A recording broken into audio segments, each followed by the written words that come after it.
Welcome to HBO Lax. This is Lizzy Pace. This is Katherine Dudas. Back! We're back, baby. Welcome.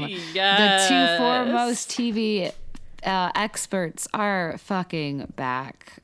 Guys. Yes. Yes. I missed you. I've seen you and talked to you since, but I miss this. The setup we have.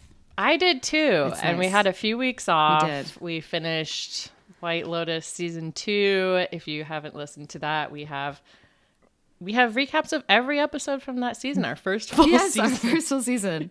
On to the second full season. But third show. On to the second full season. Off to a bang. Oh my gosh. Guys, how good was that? How good was that fucking episode? I'm so excited to talk about it. It was so good. I was so happy about how good it was. And I then got mad because I'm like, why are other things so bad? You know? It always comes. You were mad. You did get on this Zoom and you were like, why are things not as good as that? It's how I feel every time I see something good. Because bad TV makes me so angry. For no reason. That's a good summary, just, people can do what they want. It's a free country. You can make bad TV and people do. But when it's good, baby, it hits. It's like a drug. So I'm so excited. Before we get into it, did you watch the preview for Yellow Jackets season 2? I actually didn't. Oh my gosh. I didn't even realize.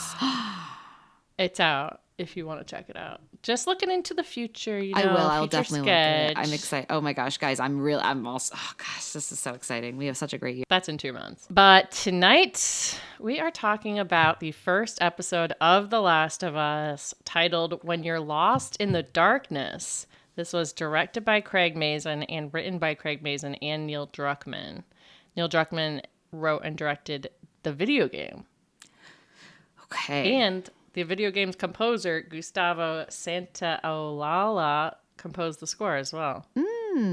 That's amazing. I thought that was cool. That's so great. I can't wait to talk about the video game aspect of this show because I don't know if it's because I know it's a video game, but it feels like it was shot like how a video game is. Oh, full disclosure though. Totally. No one knows less about video games than me. So even though I'm an expert in TV, I know nothing about video games. You know what? Yeah. That might not be true. Really? Here's why. Please tell me. I would love to know. I'm brilliant. I thought this about myself. I was like, oh, I don't really play video games or know about video games. And then I was like, oh, wait, I play video games every day. I play Pokemon Go. That's true. I play, certain other games, SimCity Build It for the real ones. And, I've played Mario Kart. I've played Star Wars Battlefront. Oh, wow. I've played Roller Coaster Tycoon, The Sims. You like building things. Oh, wait. Yeah, like cute or like city planning. I love that. That's so cute. I've tried like Halo, too scary, too realistic. See, those kinds of That's games. why I think I actually can't handle the Last of Us video game. Oh,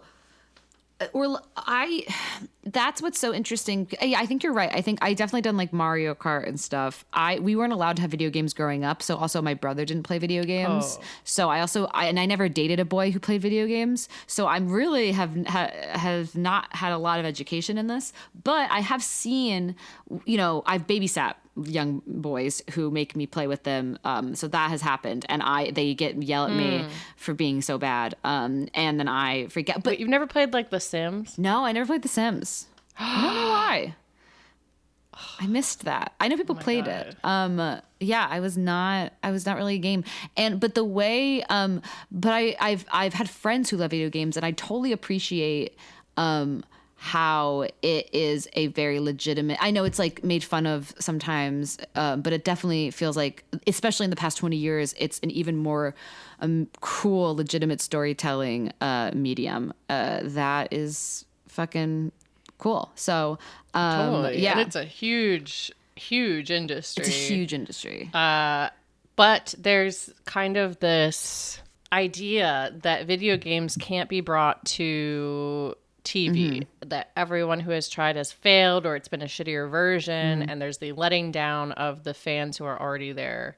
And I had seen some, rumblings that this show did not disappoint and wouldn't disappoint the fans. Filmed in Alberta from July 2021 to June 2022. Hopefully, Holy shit. the next season doesn't take so long to shoot. Wow, that is fucking long. Wow. Yeah. It is. Well, it makes sense because That's 11 months. It makes sense because the first episode's a movie. Like a movie like that would take like 2 months to film. Like that's, wow. Yeah. Like that is amazing. Oh, wow. I mean, it is, the production of this is fucking amazing. I can't wait. Let's get into it. We start with a on-screen black voiceover. We hear these doctors discussing viruses in 1968, a flu versus a fungus, basically, that could control animals from the inside. And they're like, oh, but, this can't affect humans. Oh, yeah, because funguses die at 94 degrees. And then they're like, well, what if they evolved for warmer? And, let's say things got warmer for...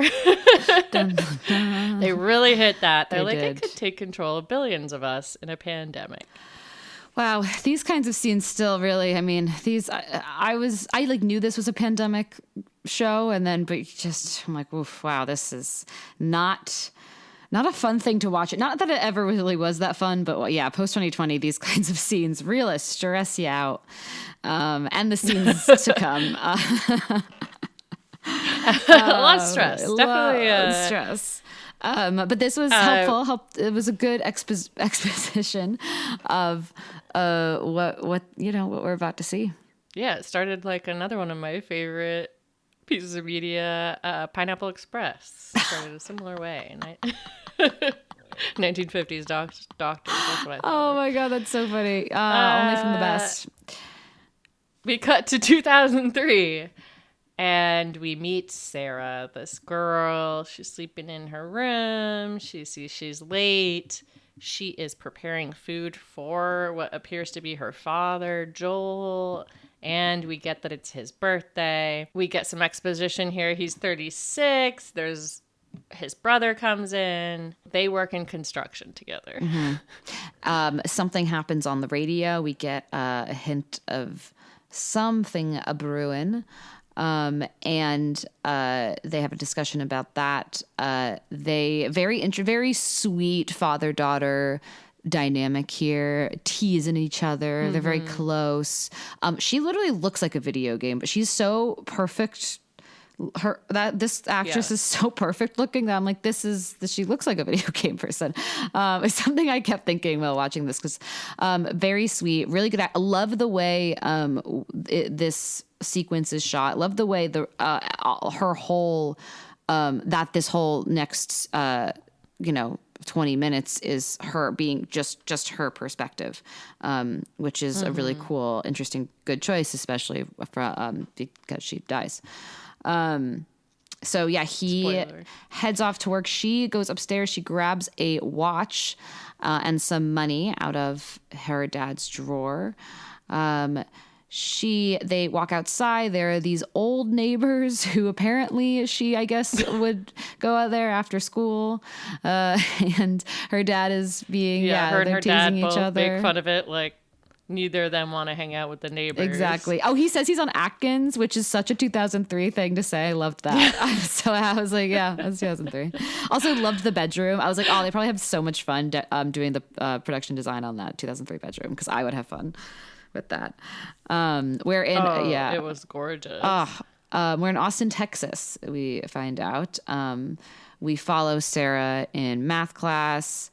There's a George W. Bush there's picture a George on the W. wall Bush next picture. to the clock. Again, they're really hitting. We're in 2003. I love when you can see by the president what time period. Yeah.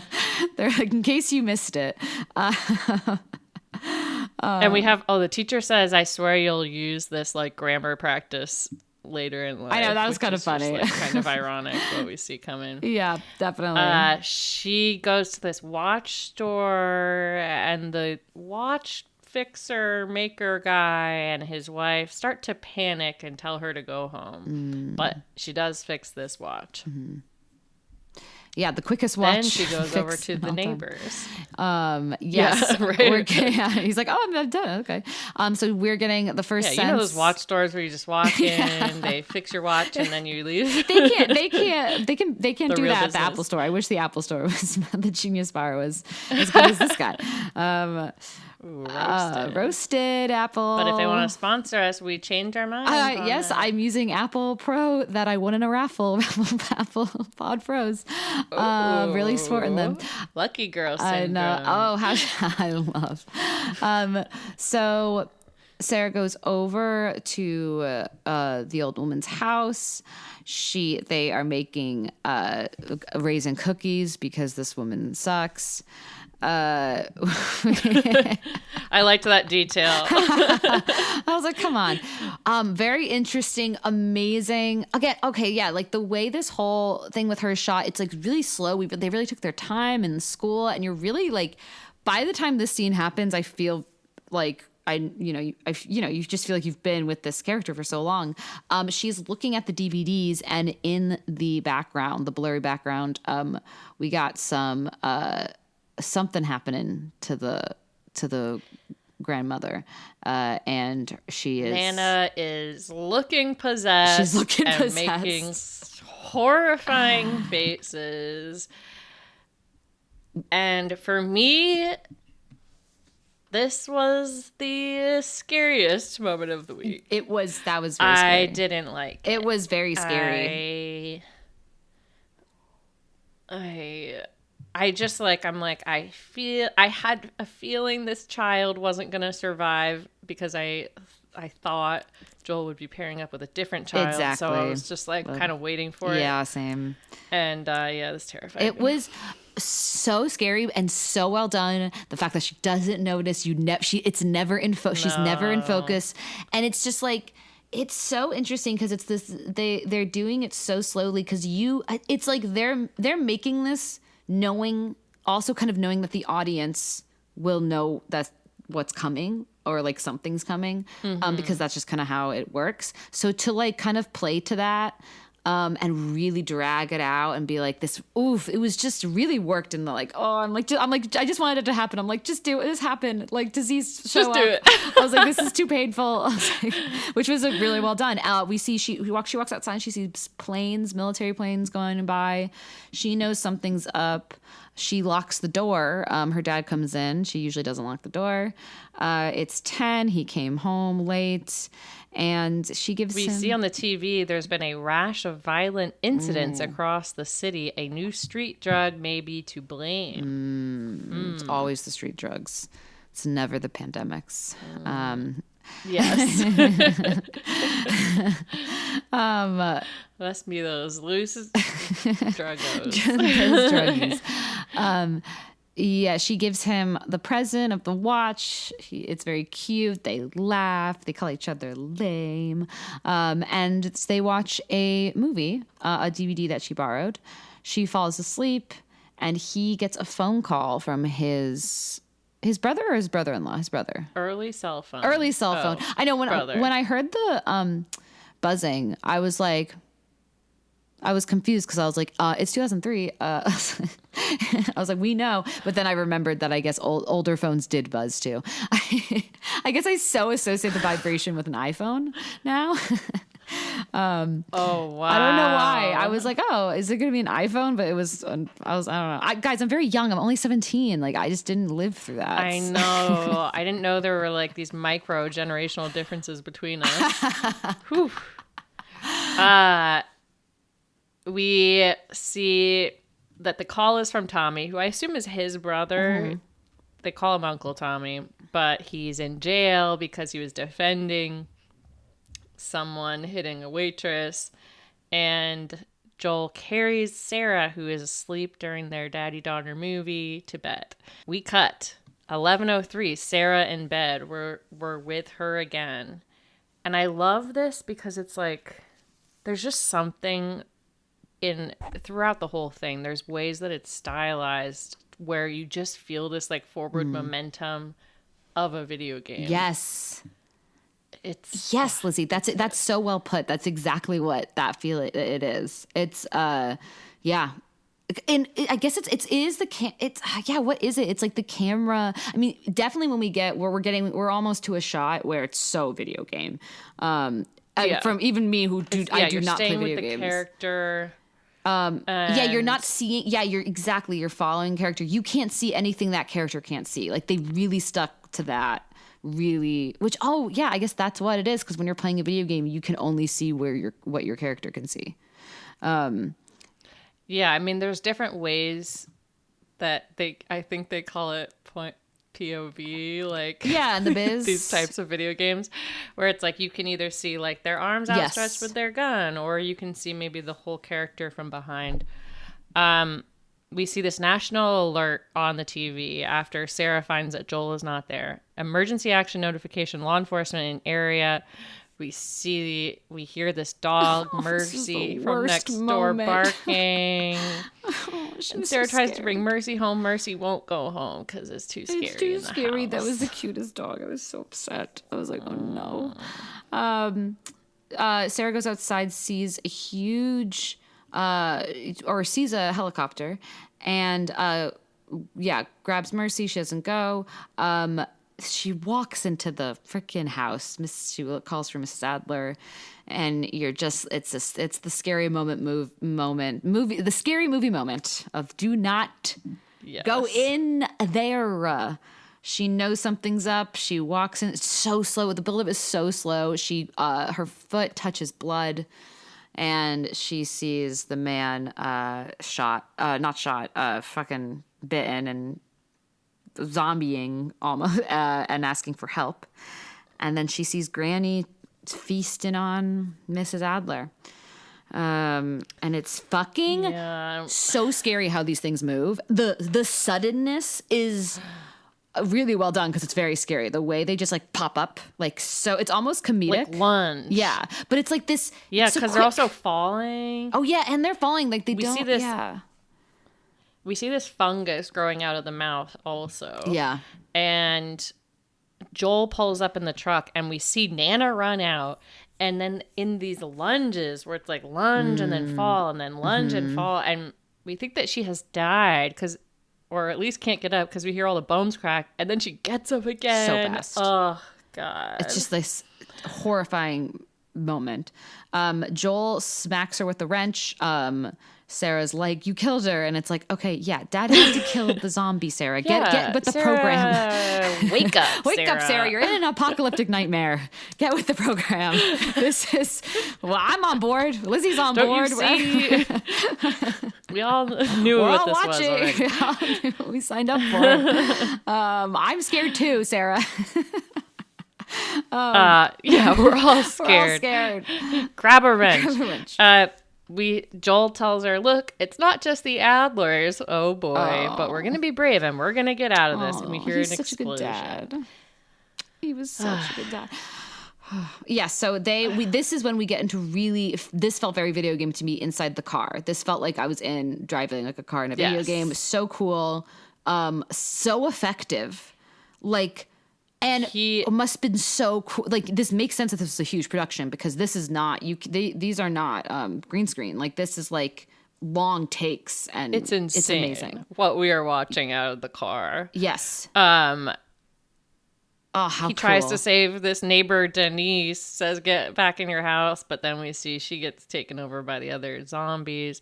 They end up having to hit them with the car, and we see cops drive by.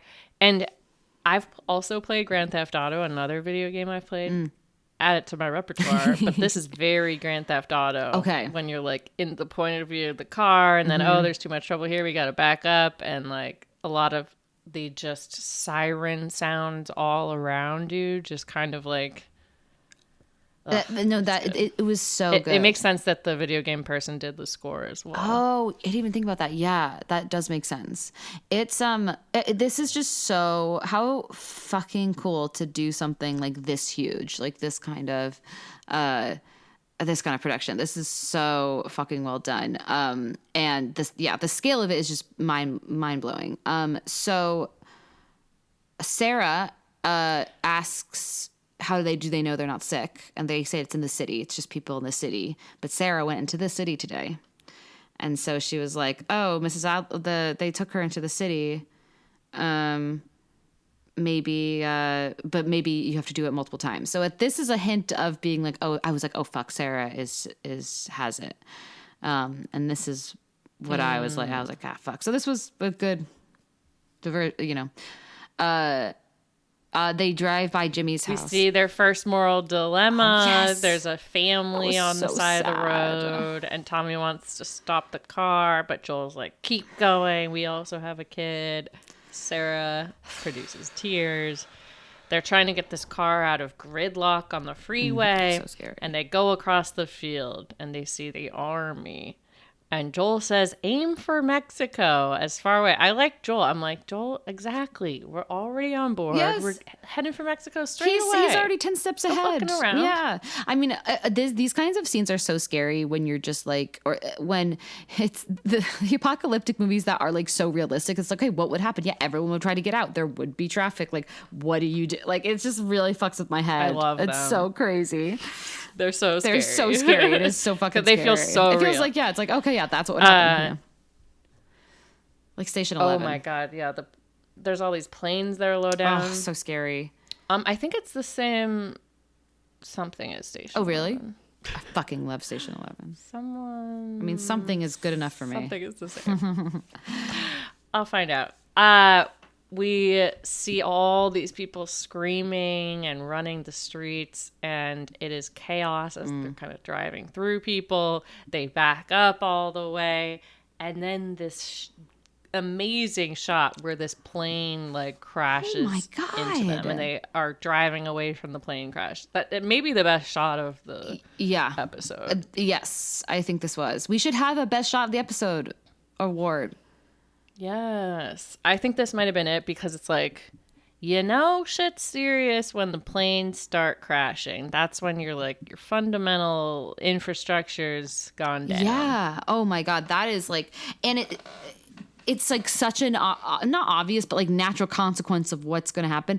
Oh my God. This shot was so, it felt, oh God, it just, felt like a video game. Felt like a ride too. And then when Sarah blacks out, we black out. We cut to a blackout screen.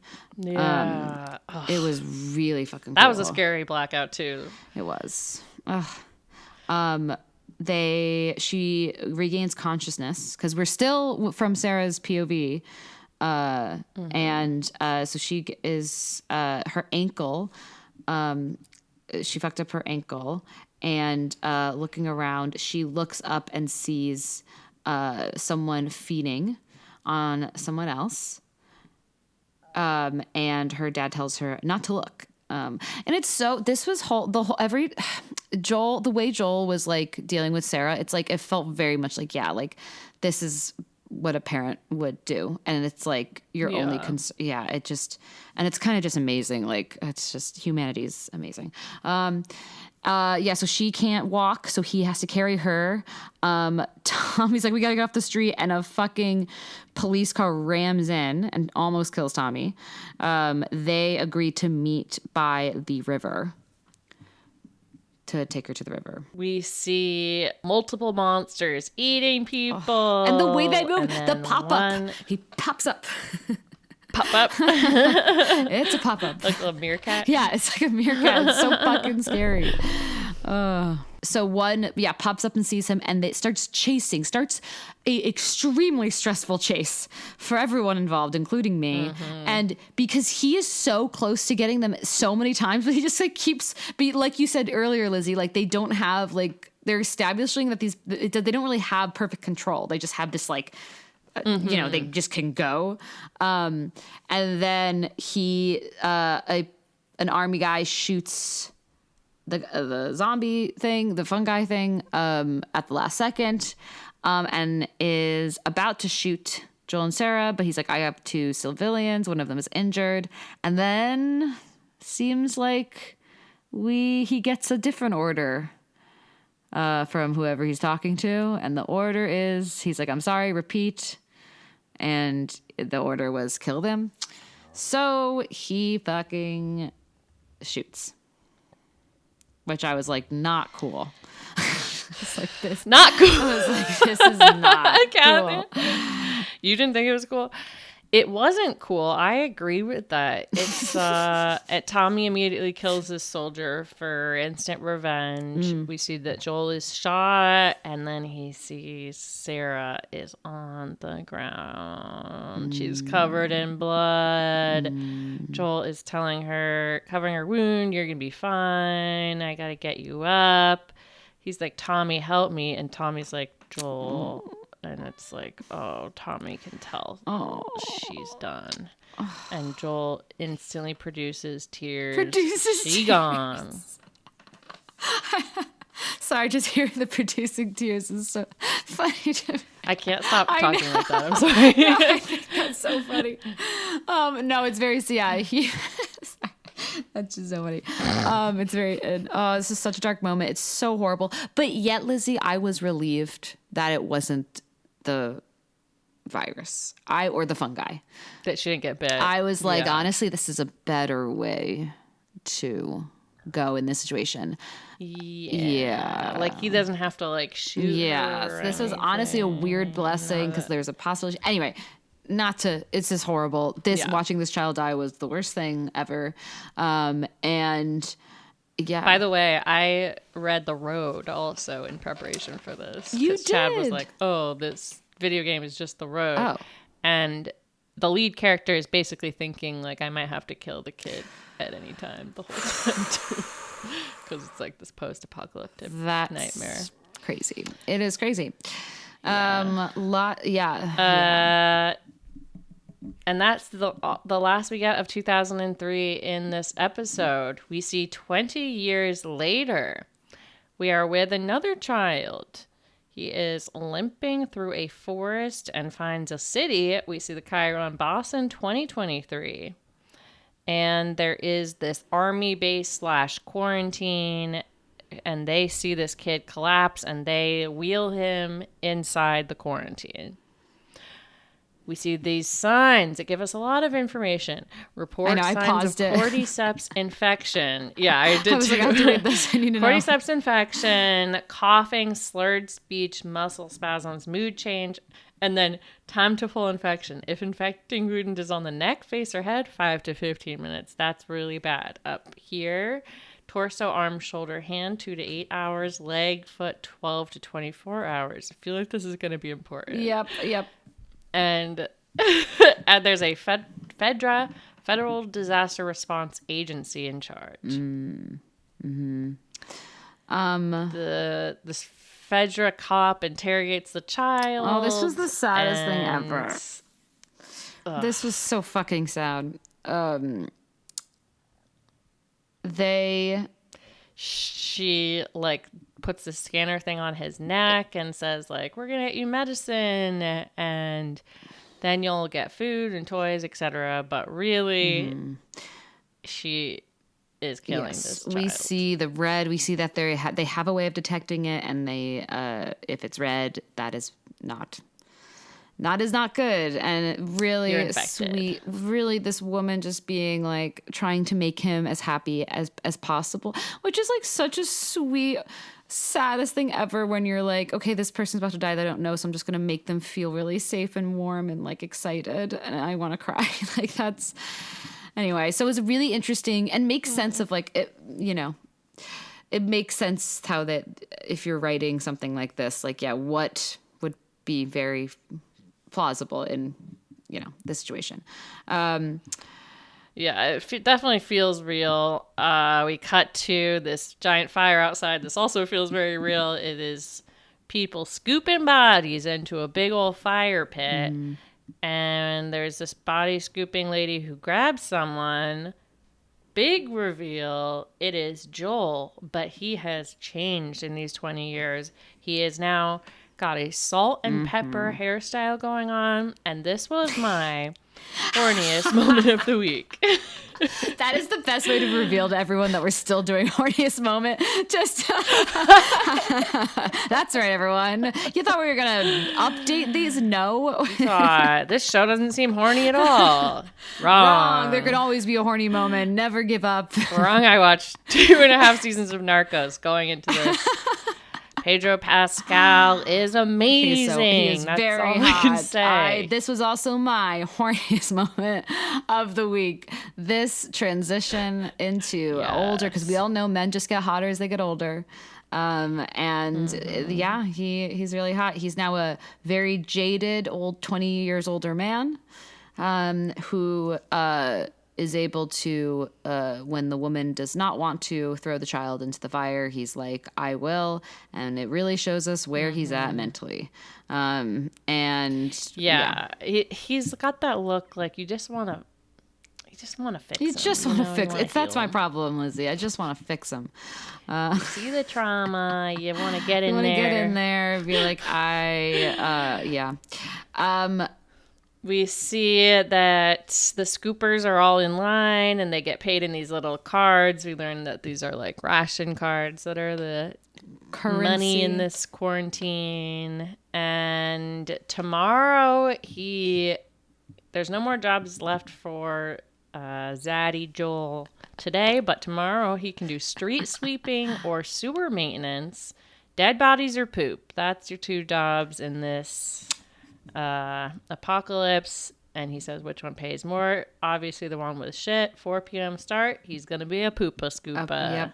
Yep. That is bleak. It is. We're getting a more sense of what this community is. It is so. I think what's so interesting about this genre is just like, there's something so, why is it so weirdly not satisfying, but very interesting to very realistically come up with what could happen. Same with Station 11. Like, if no supernatural shit, no, like, we're in a soap opera Grey's Anatomy world. Like, we're actually in, like, a real world, if this is true, what else is true kind of thing, like in these apocalyptic worlds, are so interesting. I think that's why we keep coming back to these genres, because it's fascinating. Because you're like, oh, okay, and so in this version, like all like Hunger Games even is like an example even. Like a realistic look at what would happen if the world is set up like this. And there is a curfew hour, 6 p.m. to 6 a.m. We see tanks rolling through the city. We see this shot, which I guess is supposed to tell us that people are missing limbs, like that's a pretty common thing. But we see this guy smoking in a bucket hat and a Gore Lieberman t-shirt. And I was like, oh my God, fashion no longer changes because there's no internet or media. So bucket hats are just fashion forever. And that is our apocalyptic nightmare. That's the real the real That's scariest. So funny, because I also had that similar thought when I saw the Gore thing. I was like, oh yeah, I guess what? Yeah, it just stopped. That's fascinating. No oh yeah. Oh, it's so interesting. Oh my God, he looks cool though. This guy, he with his cigarette. I was like, I don't know, he looked kind of cool. What's his number? What is he alive? Let's do it. We see that Katherine is looking for this man. He can reach out. Please DM us. HBO Lax Pod on Instagram. Let us know in the comments if you are this man. I don't know. We see Joel walking the streets. There's shoelace rations. People selling bootlaces for ration cards. Sad ball. Sad. We see a hanging, a public fucking. We just take it up a notch, and we just see immediately a public hanging about people going into unauthorized quarantine areas. They apparently have been tried in a court of justice. And we're learning a little bit about how shit works here. We're 20 years later, we're doing public hangings. Joel gets beckoned by a soldier, a very cute soldier.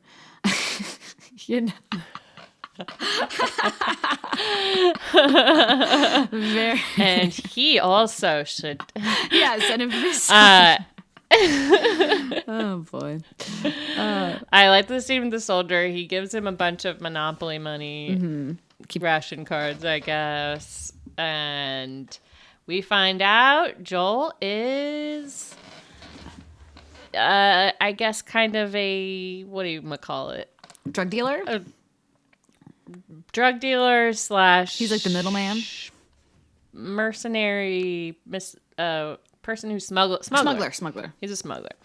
And he is selling this hydrocodone.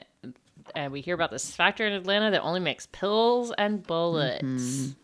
Again, that feels like that makes sense in this situation. Yeah, pills are. That makes sense. And Joel says, the more you shoot people, the harder it is to sleep, I guess. And the soldier says, oh, you guess? Lol, because everyone's killed people who's still alive. It's funny because we've all killed people in this version of reality. Oh my God. He tells us that the fireflies have been blowing shit up all week. So to be careful at night. Our first mention of the fireflies. And Joel walks away and we see graffiti on the wall saying, when you're lost in the darkness, look for the light.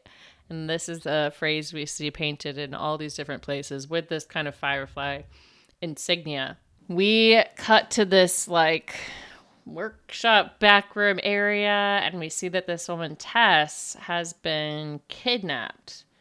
And she is negotiating with this man, Robert, about this truck battery, and his guys beat her up. And he's like, well, you're going to tell your guy about this. And he's basically like, being he answers like, to me, he won't hurt you. He's like, we ripped you off. Sorry, but don't let your partner He's like scared attack us. of, yeah. And she's like, I'll say I was just jumped by random people. Then there's an explosion. Yeah, very random explosion. We see that soldiers fighting versus fireflies. This army truck is blown up.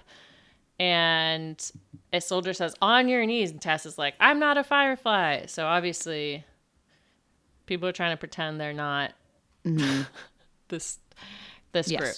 And we see this little girl, maybe 14-ish years old.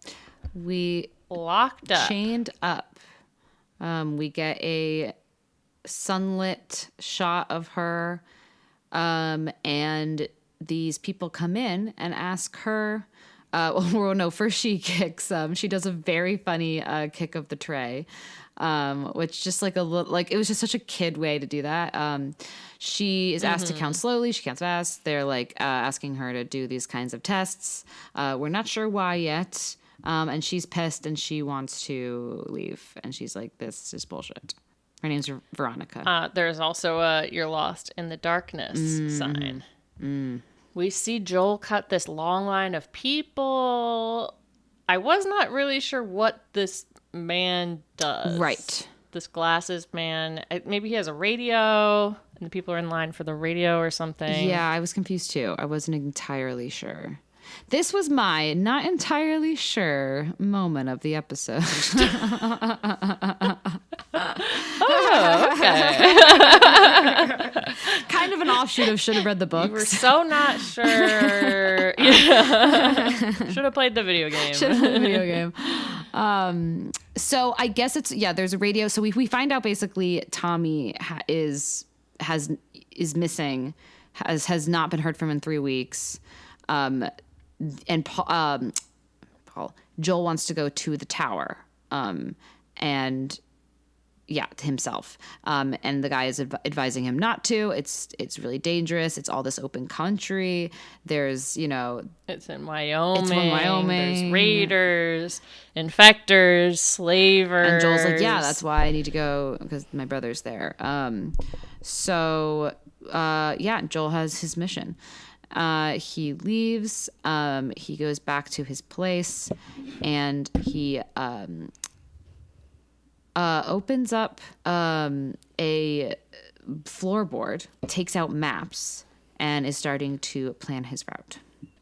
When he opens the floorboard, he pulls out like this axe and then like a tire iron and like all these other items in a way that to me was very video game. Interesting. This was my well, no, actually, shoot, my most video game moment should have been when they were driving the car, but this is my runner-up for most video interesting. game moment. When he's pulling all the objects out, it feels very much like he's going through his inventory and like they're all in the same position kind of thing. Oh, that's so cool. I didn't even notice that. Oh, that's really cool. That makes sense. Yeah, I like that. He's pounding, I forgot to say, he's pounding alcohol and pills as while he does this, because why wouldn't you in this version of the world? Of course he is. Honestly, he should. Mm-hmm. Why would you want to be sober? You can't be sober for that shit. Are you kidding? In any version. In any version. In this. Yeah. I mean, I'm not saying anything, but yeah. He's tracing this route. I mean, it's going through like Chicago. This looks like a bad idea. A dangerous journey he's going to be on, and we see that he's wearing the watch, but it's broken, just like him. Oh, that hurt me, Lizzy. That really got me. I'm sorry. What's the woman's name again? I didn't write down her name. Tess comes in and she spoons him, and we're very jealous of Tess in this moment. This was my jealous of Tess moment. It's just so fun to run away with these. You're like, Tess, that fucking bitch. I didn't even write her name down. I was like, who is she? She like spoons him. Fuck her. No, she's really great. She's not that great. No, she's badass. We love Tess. She sits down, gives him something in a mug, and he's like, oh my God, you're beaten up. She got jumped by a couple guys. Doesn't tell him that she was kidnapped. She is telling him to she just does tell him that it's Robert. They sold the battery to someone else, she's just like, let's calm down, let's think rationally. We are gonna figure this out, and he is about to be angry, but Tess knows how to calm our salt and pepper Zaddy Joel. She knows. She knows how to do this. She's like, I don't know who he sold the battery to, but I promised Robert you wouldn't hurt him, but I would like for you to hurt him. So let's hunt that motherfucker down, get our battery in truck, and go find Tommy. Nice. So we really know what our heroes are aiming for right now. Marlene, new character, enters the room where the child is locked up. Oh, wait. Oh, first she enters a different room. Just kidding. Probably not near the child Rewind. at all. She's talking to two of these people who we find out are her like underlings in the Fireflies. Mm-hmm. They're like, we're blowing up these meaningless targets. Why? She's like, just follow orders. And then she really spells it out. We're in a war against a militaristic dictatorship to restore democracy and freedom. She's like, okay. Right. Thank you. That's why they're fighting against Fedra. Thanks for that info. Oh, I like this line. She says, if you fight 20 years and get nowhere, you're not a rebellion, you're spray paint. Ooh. She says, I want Fedra to go everywhere, but here, points to the spot, says we're going to gather every Firefly in this building and leave the quarantine zone permanently. We're taking this girl that we have locked up out west. Something about a guy on a radio tower in Salem. And she gives this message to the underling, Kim, who we don't see what it is. We cut to Joel at some outdoor tables. He and Tess are finding out information. Tess finds out where the battery is, and they are going to sneak in through the subway to surprise this man, Robert. Oh my gosh. What could go wrong? Terrifying. We cut to Veronica trying to rip off her chains. It's not working. She's pretty pissed. Marlene comes in with her backpack. And we have a very interesting scene here. We basically find out that Veronica was raised in like this prison, military Fedra military school. Yeah. She didn't choose from being a baby for orphans. She was like, they put me there. Marlene's like, they didn't put you there. I did. And Veronica's like, are you my mom or something? And she's like, do I look like your mom? Veronica's like, no. Which is like a funny exchange. Veronica is like, oh, why would a terrorist put me there? And Marlene's like, okay, it's where you'd be safest. So we're finding out a little bit of this information, this backstory, but we don't know exactly. Yeah, Marlene asks, was Riley a terrorist? And that has an emotional resonance with Veronica. I love this. I love storytelling. That's the thing. That's all you got to do to be a good storyteller. Don't tell me things. Just don't tell me things. And I'm hooked. Maybe I think that's the secret, honestly. I'm like, never tell me things. Just let me not understand. I guess there are some. Let me be confused. No, not really that. I guess there are some things. There's some movies that are just too confusing, but I'm like, this kind of stuff, this is just makes things better. Because when just things are bad when it's too, just drop us into the story and let us figure it out. I love it. Yeah, we don't need to be don't coddle us. Oh, was Riley that guy like, that Riley, we both your brother who blew up? Yeah, the same exactly. Tone blew up for our cause. The actors have been trying to make fresh shoes. Not good. Yeah. You have a greater purpose, Marlene says, that any of us could imagine. So we're gonna leave tonight. We don't know what it is yet. We follow Tess and Joel as they break into this building and they go through the subway tunnels. And they find something in here.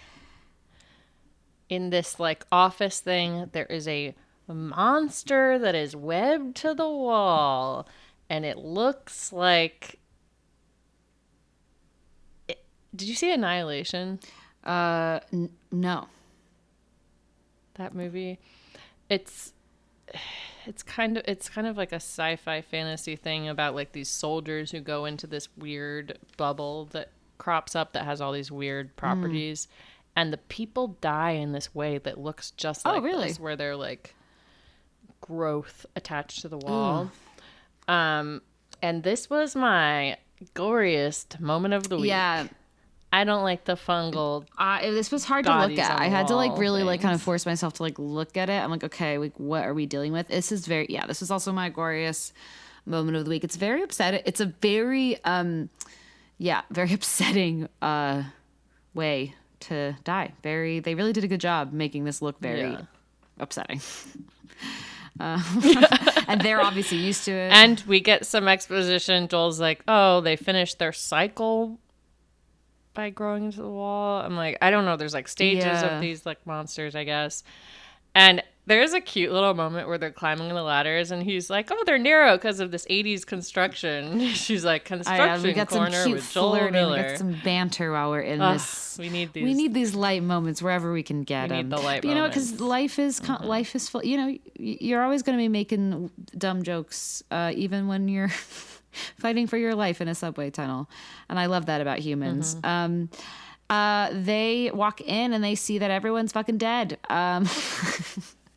Everyone is just dead. And who they were coming to get the battery from. So they take out their guns. They're like, oh my gosh. And then he goes around the corner and he sees Marlene, who is shot. But they know each other. Marlene and Joel recognize each other. Before that, fucking Veronica flies out with a knife. Joel like twists and gets her down. He gets her knife, and Joel and Marlene recognize each other. And this was a cool history. This is a cool meet. Oh wait, her name's is her name Ellie? Her name's Ellie. I've been calling her. Okay. Yeah. Why doesn't she say? Well, they say her name is Veronica at the beginning. Oh, okay. So it's Ellie. It's Ellie. Sorry, got confused. Oh yeah, maybe. But she calls her Ellie. Is Ellie short for Veronica? Ellie. No, because doesn't she say in the beginning when they ask for her name? They say yeah. She says Veronica, but I think she has I think the real name is Ellie. I don't know where it comes out. Well, I never make mistakes, so it's probably their fault, not mine. I feel like I started writing Ellie at some point, so I think they told us. Okay. We see Tess is like, oh, this is who Robert screwed us over with, the Shea Guevara, Boston. Oh, war must be going shitty. And Marlene's like, yeah, and our merch isn't doing well. I thought that was funny. But she goes to get her knife. He pulls a gun on her. And they are like, please do not do that. Point it at us. Because she is very important. We don't know why. And he's basically being like, I'm going to go find Tommy. And we find out that Marlene turned his own brother against him. Maybe I probably turned Tommy. Is a firefly. Yeah, I guess he's a firefly. They're like, that was a lot of gunfire. Fedra's coming. We gotta go. And Marlene is like, we are supposed to be getting her to this state house where there's a bunch of fireflies, but look, I'm shot. Kim. Wait, this was a funny interaction. Kim is like, I could take her. She's like, Kim, you don't have a fucking ear on your fucking head. Funny. Could you please? She's got some great That lines. Was really funny. And she is like, Joel, you and Tess need to take Ellie to the state house, and they'll give you everything you need to get to Tommy. We see Joel kicks Ellie's knife away. She calls him an asshole. I love that this is like their fun little meet. Yeah, exactly. Dynamic duo. Exactly. And basically, yeah, she's like, get her there safely. And I guess Marlene might die, or I don't know what's gonna happen. Poor Marlene. They decide. It's unclear what they're doing. Yes, they decide to go with the deal. And she basically saying like, you're all that matters. They will get their supplies before they hand her over. And Ellie leaves Marlene, and they head back to the apartment. She goes in. Tess locks her in, and they're like discussing what to do with her. And we see Ellie look around their place, finds this Billboard Top Hits book with a note in it that says B/F 60, nothing in, 70 new stock, 80X. And she asked Joel when he comes in, who's Bill and Frank? I figured it out. It's your radio smuggling code. And he's annoyed and lies down. We find out she's smart and goes to sleep. Yeah. Like, okay, she's smart, she's inquisitive, she's curious, she's sharp. He wakes up. It's after dark. She is saying that she's never been on the other side of the wall. Look how dark it is. So they're about to go. He's like, oh, are you like someone important's daughter? And she's like, basically. Yeah, he's like, are you a Nepo baby? He read that article. Yeah. That's so funny. No, it's 2003. They didn't get the Nepo baby article. Nope. What a poor universe. Yeah. And we also see that Ellie says, oh, the radio came on. Wake me up before you go. And he goes, shit.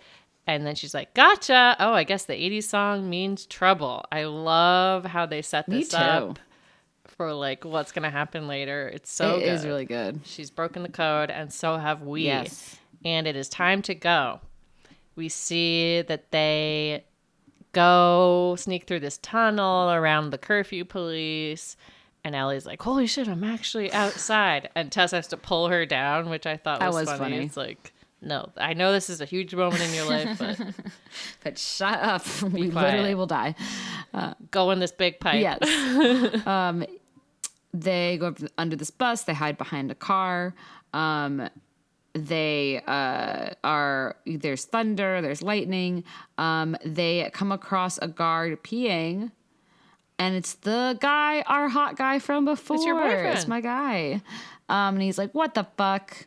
He's like, turn around and get on your knees, like, and they're trying to negotiate and all this stuff, and he has to test them for the fungi. And Ellie is like, this is not good for me. So by the time he gets over to her, she stabs him in the leg so he can't read the thing.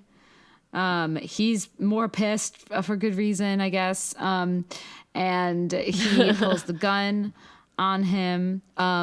Joel gets a flashback to when he was holding his daughter, and he fucking goes at him and kills this guy.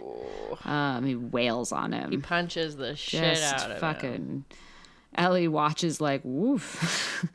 Okay. Tess looks at the reader thing and is like, Joel, and she said, like, look, and Ellie's like, I'm not sick, look, and she shows her scar thing and is like, does this look like I was supposed to be dead in a day? It's been 3 weeks. Does this look like a day old? So she's trying to prove that looks like Ellie is immune to the thing. Ooh, dun, dun, dun.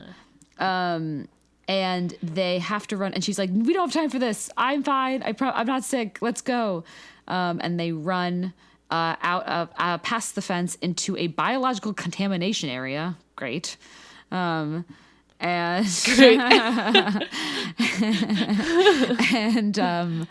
yeah, we get an 80s music. An 80s song starts. Oh, sorry. Yeah. We cut back to the room. The radio goes on and plays a 80s song. So good. But bad. Yeah, we're basically seeing danger for Tommy has been signified to Joel, but he doesn't know. He's already left to go find him. Oh my God. And we end with this shot of their tiny figures walking through these piles of cars in the downtown area and see these two towers like collapsed into each other in the downtown. This was an amazing shot. This was fucking cool. Such a good shot. Oh my God. This was chilling. Like, with the lightning lighting it up. Like, just perfect. Just chef's kiss. It was so cool. Oh my gosh. And that is the end. It was very Station 11. It was so Station 11. Like, and that's the first episode, baby. My God, I was just so happy. This is so fucking good. So good. We're about to go on a wild ride. The scenes from ahead, like we're gonna see the actual like. I didn't watch it. What looked like lettuce head. Oh wait, should I? Do you want to know? Yeah. Wait. Yes. Wait. I don't know. No, I don't want to know. I think I'll be surprised. I think I'll. Well, they're very good. Know. I am just so excited about this. I know I've said that 10 times, but really just so good. I think the directing's incredible. The how video game it feels. The storytelling is just so good. It's just like it's really giving us the right amount of information, really interesting characters. The directing is making me feel real, like I know these characters and understand them, and just I can't wait. Thanks guys thanks for coming along. I can't wait. It really does feel like that combination of like TV show with video game with you're on a ride. And just like, okay, what is the next like level? Yes, what is the next level? Who else are we gonna meet? So true. We've been told that there's monsters and slavers and all this other dark stuff, which, you know, I've seen a lot of stuff in the genre, aka all of Walking Dead and its spinoffs. But I feel like it definitely feels different from that. And like the zombies are different. The zombies in Walking Dead are very slow walking. Yeah, these are scary. No, these are terrifying. They've made a really, really fucking scary monster. And yeah, which is like a really important thing to have when you're doing this. I am really interesting obstacles set in their way. I'm assuming they're going to like try to bargain her immunity for democracy, basically, is what I'm assuming the plan is. I have no that's my guess. That they're like, okay, we have this immune girl, like we'll let you have to promise us we get our democracy back if we give you her cells or whatever to try to figure out a cure. Her blood. Yeah. It definitely seems like try to figure out a cure is definitely an ultimate goal, I would say, of like shepherding this girl. Yeah. I'm very curious. I'm like, it because it feels so realistic. I do feel like probably a lot of the characters are also going to die too. Good point. So I'm We like, might have a lot scared. of Game of Thrones vibes with killing people we love. So that's a good point. That's something to look out shall for. see. But thanks guys so much for joining us. Tell your friends to join our TV book club. Thank you so much. Wait, I didn't do my thing. Hold on. No, my your thing. We had so many sweet reviews. Just the best. What haven't I read yet? I don't think I've read Looney's 2022. So much fun. I've listened to my share of show recaps, and this is by far my favorite. Wow. Lizzy and Katherine are so funny. It really does feel like a book club. Keep up the good work, ladies. Can't wait for the next show recap. Guys, ladies, thank you so much. That is so sweet. It really means a lot. And I read these literally just because I truly need to hear them. It's just nice to know you're doing a good job. Sometimes you talk only and you're because just they're like, the only thing keeping me going. Like, I know you're interesting and funny, but then I have to edit these, So if you're thinking of giving less than 5 stars, maybe think about where Catherine's how cute we are and how Catherine's fragile. How much she needs exactly. Catherine's too fragile. If you have criticisms, keep them to yourself. Just let me suffer. Let me just never change, never face my flaws, please. Then that's my punishment for having flaws. If you think about it, you don't have to tell. This is, never grow. I can tell you it's dangerous, but I think you have to learn this lesson for yourself. Right. So it's good. No, it's good. I appreciate the kind notes, but Lizzy's really scared for me. It's okay. I'm just going to be optimistic and be like, they're always going to be really nice. But but we're focusing on the good ones. We're focusing. That's what everyone always says. They always say, like, all the podcasts you listen to that are like successful, they always say like, oh, like 99% of the comments are so nice, and then there's 1% that's bad, and then you focus on the bad. So we're focusing on the good in 2023, and thanks for commenting and all that stuff, and we will see you next Monday. We will be back for episode 2 next Monday. Really, I mean, the preview of the season that I saw, and Katherine didn't, was excellent. I'm excited. So I'm looking forward to seeing some of those images repeated with context. Something to look forward to. All right, I know you all been waiting for what our sign off is going to be. So it is. What is it going to be? Look for the light. Perfect. Nailed it.